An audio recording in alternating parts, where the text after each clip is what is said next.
the partnership. It'll be an explanation. Why is it being split? Is that fair? It's got to be discussed. I have seen and experienced at my former firm where people get nervous about talking about origination because origination equals money and people get nervous about discussing it. And the first thing that has to happen is there has to be a lot of discussion about it and open, transparent communication about what it is and who's going to get it and what the rules are and what everyone thinks is fair. That's my view. Thanks. Other questions?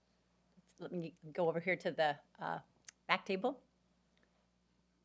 Thank you.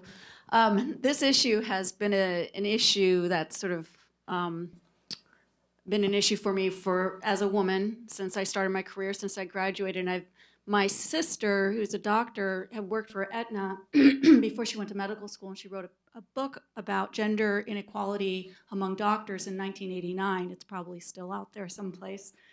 And I had lots of discussions with various people about the pay inequality issue because it goes across a lot of different areas. And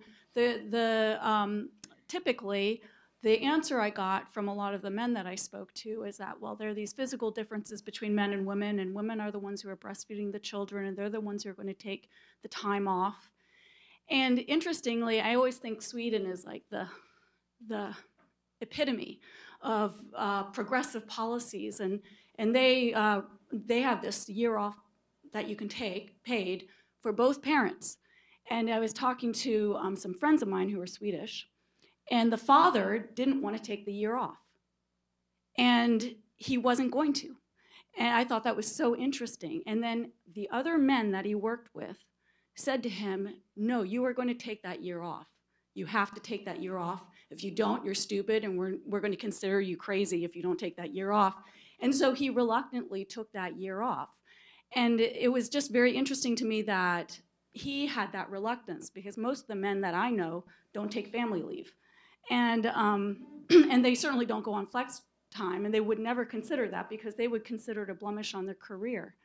And that's why when I hear all this, I think this is wonderful, but I also wonder if it's enough for the law firms to be trying to address this, if it isn't really systemic through our entire society and something that needs to be addressed by the government, I hate to say that, like they do in Sweden. Because there is, whether we all have these good intentions, but we also have these barriers that are extremely hard to overcome. And I just wanted to put that to the panelists and what they thought about that. Now I know why I was asked to moderate, because the government's going to solve this. That's really great. What are you going to do about that, Ellen? Yeah. Yeah, that we'll save that one for the next panel, maybe in a few months. Would any of you like to speak to this? It's a definite issue that's kind of lurking, maybe the elephant in the room in some ways. So thank you for raising it. And your name? Sarah, thank you. I'd like to just comment on that, and I think this is tremendous credit for men. About, I think, 10 years ago in our firm, it was the first time one of our male partners took family leave.